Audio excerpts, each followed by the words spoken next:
you have returned once again. But surely you should have brought a friend. It is unwise to enter alone the haunted house on Hollow Hill. Episode 5. Romeo Gideon, born 1788, London. Employed as a sensitive for the English Sanctuary for 8 years, now the Dark King magician and third highest paid illusionist in the world. Second highest. The report I read cited you as number 3 on the list. That report obviously hasn't taken into account ancillary merchandise sales, of which my plushie, Little Romeo, is a runaway bestseller. Lucy, would you like anything? A glass of water? Anything? No, thank you, Valkyrie. I'd quite like a glass of water. Romeo, did you lie about everyone you sent to prison? No, not everyone. When I began working at the Sanctuary, I could genuinely tell whether someone was innocent or guilty. They start you off easy, and I was part of a larger team. I didn't go up against anyone who had a psychic defense for the whole of the first year. And when you did go up against someone with a psychic defense? I didn't do so well. Is that when you started to lie? Yes, my throat is dry. Could I... So it's fair to say that you'd been lying for 7 of the 8 years you worked at the Sanctuary. I suppose. You realise every single case you worked on will now be reviewed. But I helped put away some stone-cold killers. And now they have a chance of walking free. Had you met Vogel before you arrived here tonight? What? No, I didn't kill him. I didn't ask if you killed him. I asked if you knew him. No, I didn't. I'm a fan of magic. Did I tell you that? Close-up magic, card tricks, sleight of hand, sewing someone in half, pickpocket stuff, all that. I love the way the really good magicians use suggestion and misdirection to manipulate their audience. You ever meet a Fernando Marvellius on the circuit? Went by the name of the Great Fernando. Yes, I know him. I met him at a magic convention a while ago. He's like you, a sorcerer who's conned his way into entertainment. Never made it into the big time, though. He's an elemental and relies on levitation tricks. That gets old fast. But if you're a mind reader, you're more versatile, right? Plus, I'm a natural showman. Of course you are. Could I have some water? We'll get to that in a minute.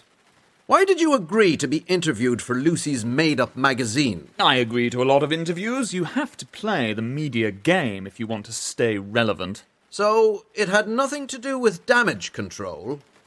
I'm sorry. I don't know what you 4 could be... years ago, you started a charity aimed at helping underprivileged children. Romeo Gideon's Spread a Little Magic Foundation. What a lovely thing to do. Yes, well... Approximately how many underprivileged children did your foundation help? I don't know the exact number. That's why I said approximately. It was somewhere in the region of 12. Million? 100,000? 1,000? 100? Just 12. The funds that your charity collected went to just 12 children. All of the funds. Some of the funds? Approximately what percentage of the funds your charity collected went to underprivileged children, Romeo? I couldn't tell you that exact percentage. That's why I said approximately. From what we can see, your foundation split 9% of the funds raised between 12 underprivileged children. The rest went on foundation expenses, salaries, bonuses, most of which were under your name. I don't know anything about that. I know very little about it. Clive was in charge of handling the distribution of funds, and running a charity is a complicated... It's a very complicated... There were teething problems. The Charity Commission's investigation into the Spread a Little Magic Foundation has passed its findings on to the relevant authorities. They are not pleased with you. Mistakes were made. How do you anticipate the public will react once the findings are published? I hope they will understand that despite my best intentions, I came up short of the responsibilities I had taken upon myself. Wow, that's a good line. You should use that line in interviews. It's almost like you had it prepared. Clive was going to quit anyway, wasn't he? Tonight was a catalyst, but he'd already decided that he could no longer work for you. No, we were determined to get through this together. He was on my side. Was it his idea to agree to this interview, or was it yours? When the request came through, he brought it to me and we discussed it and decided that it would be a good way to humanize me. Before the scandal broke. Did you blame him for what happened? No, no one was to blame. You were to blame.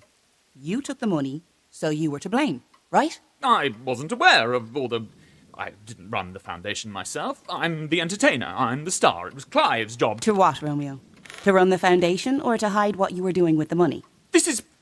How is this fair? What are you accusing me of? Murder. You know that. I didn't kill Clive! You were angry with him. You blamed him. Maybe you saw a way to have him take the fall.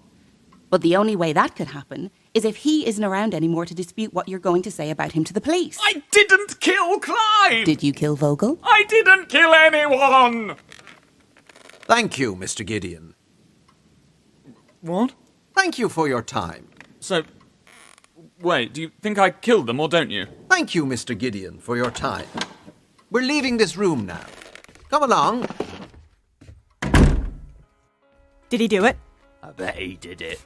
I didn't do anything. You stole from your own charity. A victimless crime. Valkyrie, could you check on Mr. Grody, please? He should have escaped from his room by now. I'm sorry, what? Be right back. The serial killer has escaped? I was in that room earlier. There's a hidden passage that he'll have been able to make use of by now. Don't ask me how I discovered it. I'm highly intelligent.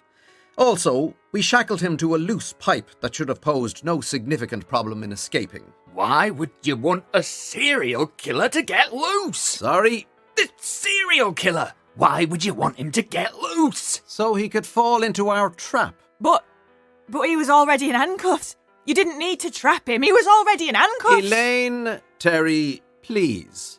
I know what I'm doing. I'm going to die. Why? I mean, why you specifically? Because with the amount of serial killers involved in what we're doing tonight, and knowing my luck, I'm going to die. You're not going to die. We can't split up. If we split up, I'm going to die. I know it. Oh my god. Have I just had a premonition of my own death? That depends. Are you psychic? Not even remotely.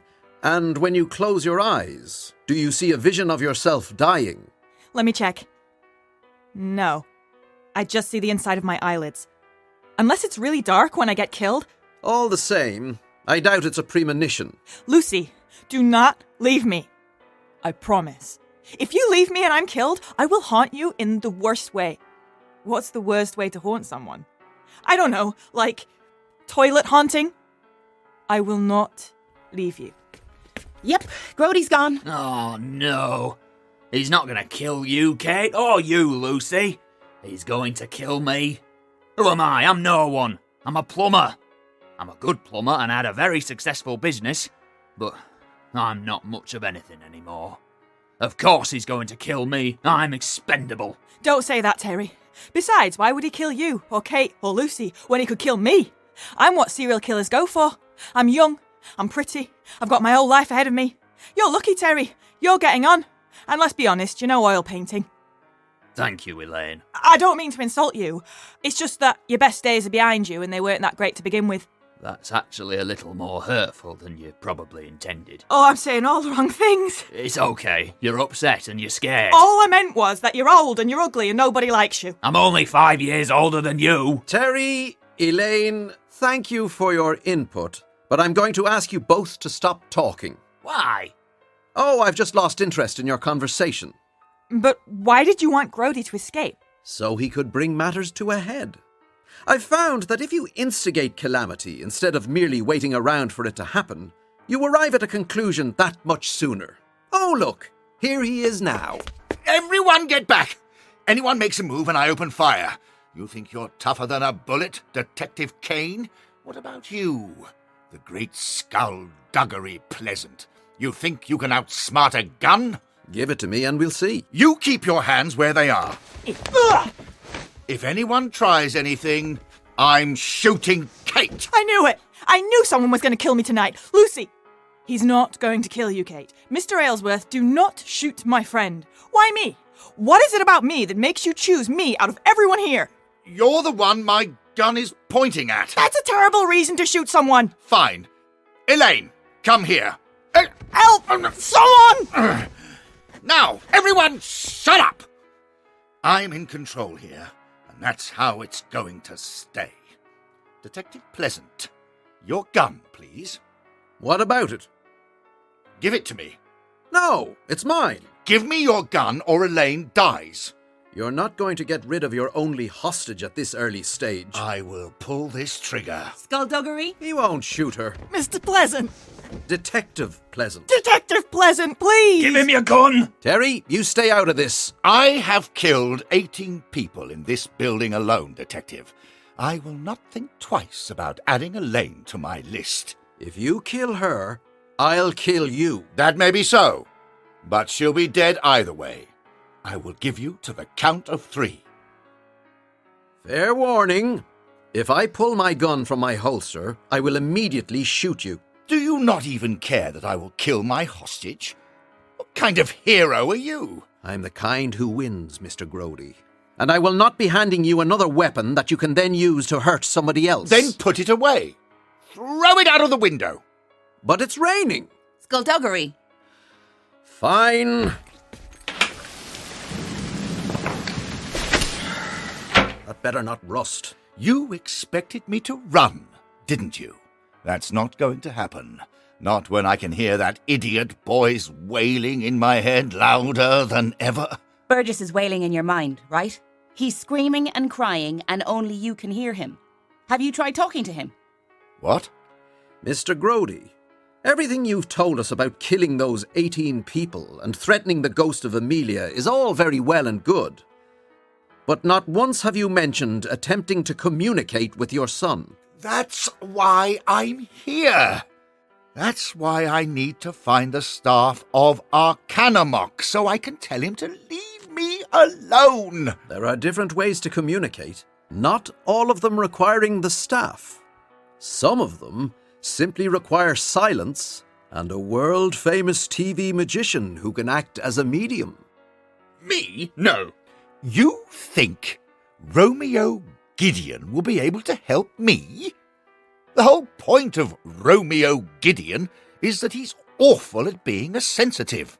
Let's not make this personal. But he does have some talent, doesn't he? And look where we are. If there's anywhere in this country where the spirits of the dead have an actual chance of speaking through him, it's here. Fine. We'll try it. But one wrong move, and Elaine dies. Well then, for Elaine's sake, I hope every move I make is correct. If you would all follow me into the dining room.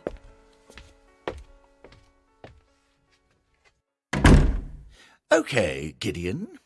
You will help me communicate with my dead son, or you can say goodbye to... No, What? that's not something I can help you with. Sorry. I don't do that.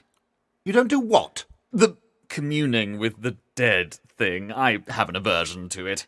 Romeo, you're doing it. No, I'm really not. It's disgusting. Allowing a ghost to use your body as a vessel is a revolting experience that no amount of mouthwash can clear away. I mean, we're talking weeks of the foulest... Romeo, he's got a gun pressed to Elaine's head, so you're doing it. No, I'm not.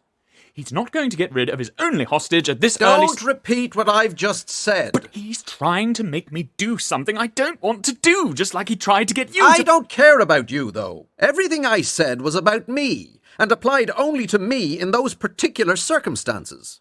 You're different. You have no argument. But this is ridiculous! Mr. Gideon, I am such a huge fan.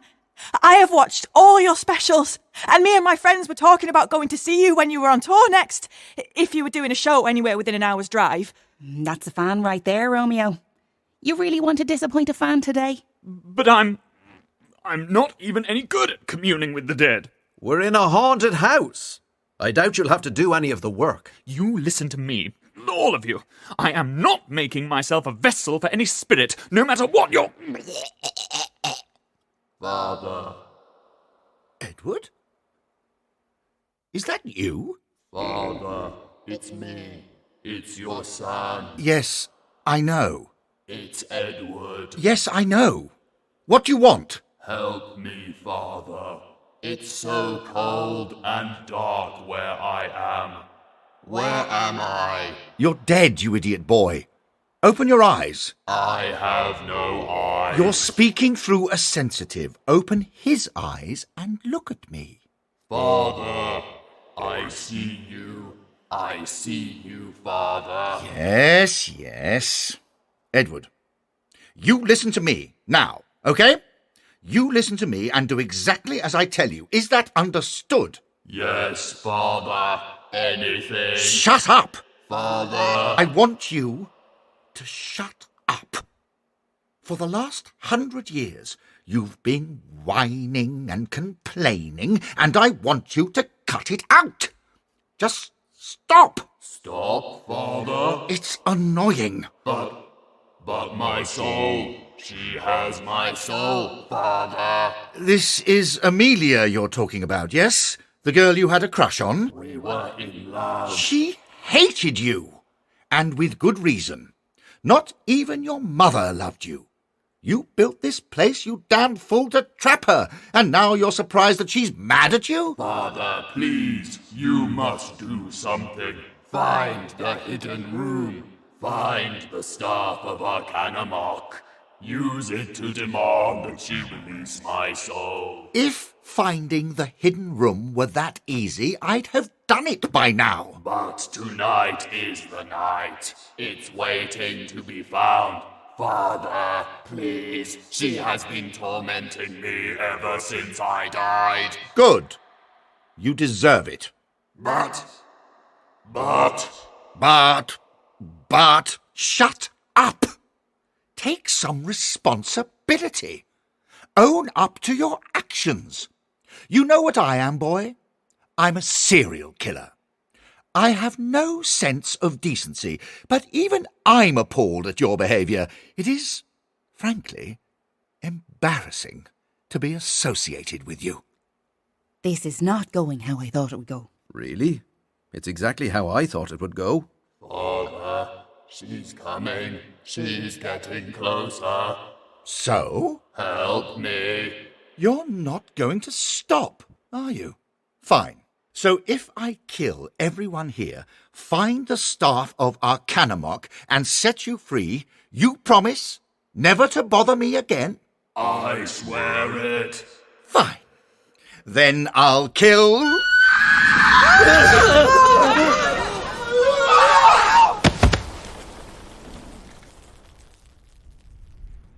What the hell just happened? Father, are you all right? Skulduggery? Everyone stay back. Did anyone see where the gun went? Yeah, it's here. I'll take that. You okay? Yeah. I don't know. Maybe? How's Grody? Dead. What was that? That was Amelia. I know that, but what did she do? She lifted Grody. She lifted Grody off the ground and what? She pulled his soul from his body. And tore it in two. You can do that? You can kill a soul? She can. Father. Edward, your father is dead. He was a psychopath and a serial killer and a horrible human being, and no one will mourn his passing. He's with me now. I doubt he's anywhere.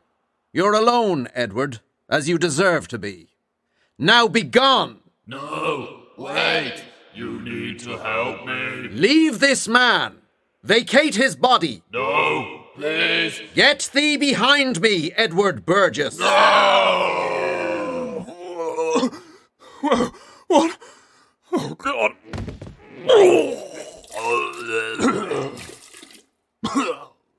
Truly, magic is beautiful.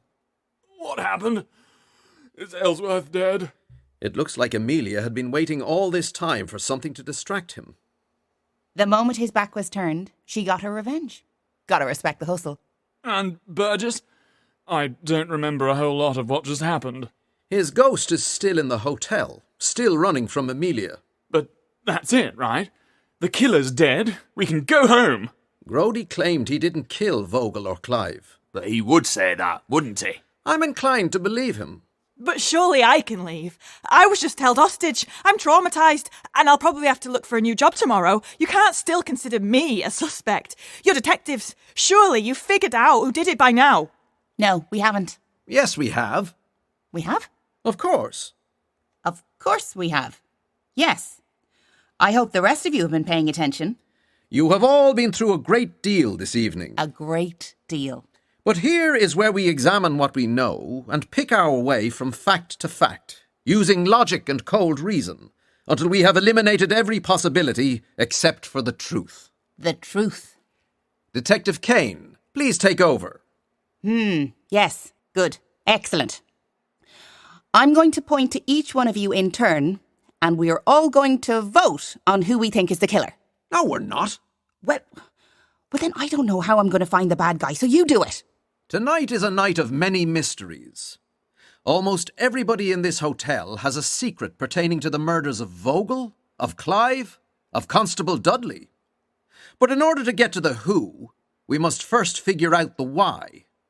Why were these men killed? Valkyrie. She did it. What? No. Oh. Valkyrie, tell us about Edward Burgess. A spoilt, murderous little man. Mortal son of a sorcerer. Mortal son of a serial killer. Wealthy in a small way.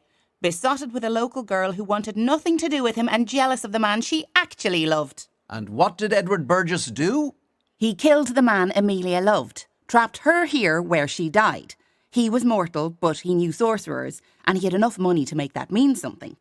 He got Bewilder Mowbray, sorcerer and architect, to build the hotel around the house. And in the centre of that hotel, Bewilder Mowbray built a hidden room.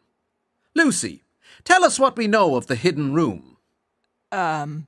It's a room that's hidden. It appears at midnight, once every 8 years, tonight, but Burgess could find it all year round, and he spent his nights there, trying to talk to Amelia's ghost. Using Kate? The staff of Arcanamoch. And did Amelia answer? No, she didn't. So Burgess got older and older, wasting his pathetic excuse for a life, consumed by his own bitter jealousies and obsessions. And when he died, his soul was as trapped in this hotel as Amelia's. His cries of torment could only be heard by his father, notorious serial killer Nebular Grody. Grody, using the name Victor McHenry, bought the hotel in order to find a way to shut Burgess up. He thought he could use the staff of Arcanamoch to threaten Amelia into letting his son's spirit go. But he couldn't find the hidden room on account of the fact that since Burgess's death, it would only appear for one night every 8 years. So he started killing people and torturing their souls, eventually drawing Amelia into a trap where he started torturing her. He was arrested before he could free his son and sent to Iron Point Jail, from where he escaped 3 years ago. Grody remained undetected by resisting the urge to kill, or by killing very carefully. He used this time to forge a new mortal identity, that of Oscar Aylesworth, and returned to the area to continue his efforts to silence his son's complaints. But the hotel was under new ownership. Everett Huxley, the man who would soon die, apparently by the hand of Ian Gannis, the man he, again apparently, simultaneously killed. Rather neat, wouldn't you say? Apparently killed. Apparently. Okay, so if Everett Huxley and Ian Gannis didn't kill each other, then... Then who did and why? Who would stand to gain? Grody! So Grody killed both men, then swooped in as Oscar Aylesworth and bought the hotel. But Everett Huxley and Ian Gannis hated each other. Everyone knew that. But not at first. At first they were friends, were they not? You knew Ian Gannis, didn't you? Yes. Everyone in town knew Ian Gannis. He was a troublemaker, wouldn't you say? Terry, isn't that your opinion of Mr. Gannis? It is. What did you know of Everett Huxley? I didn't know him, never met him. Elaine? I didn't know him either. Sorry. He was an outsider. He came in, bought the hotel, and ran it, to a degree. I glanced through the hotel's records. Business back then was not robust. In fact, the hotel was losing money every year he was in charge. But he kept it going. It makes you wonder why, doesn't it? He knew about it. He knew about what? He knew the secret. He knew what the hotel was. He knew about the hidden room. I don't know right now who Everett Huxley really was.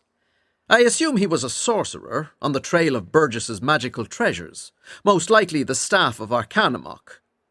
When he arrived in town, when he first bought the hotel, he struck up a friendship with Ian Gannis. Maybe he saw in him someone disreputable enough to actually trust. A co-conspirator, if you will. Sorcerers have a tendency to underestimate mortals. They don't view them as a credible threat, so they allow their guard to drop. So Everett Huxley told Ian Gannis about the staff, and Ian came on board. But then they had a falling out. Quite a dramatic falling out. Enough so that the entire town noticed the animosity between them. I think Mr. Gannis had other plans for the staff.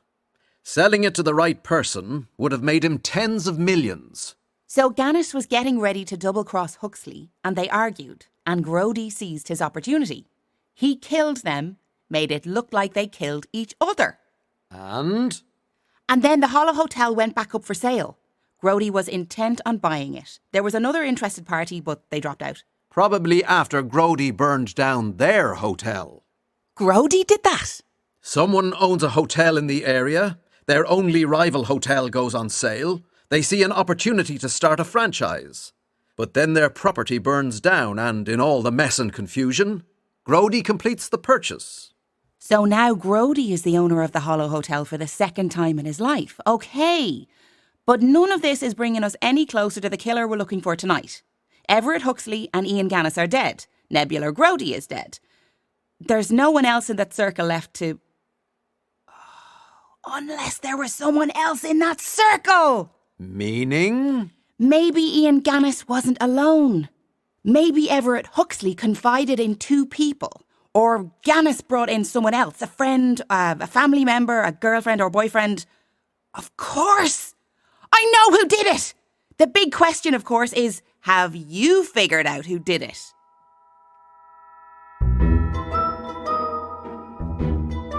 Please do join us for the final episode.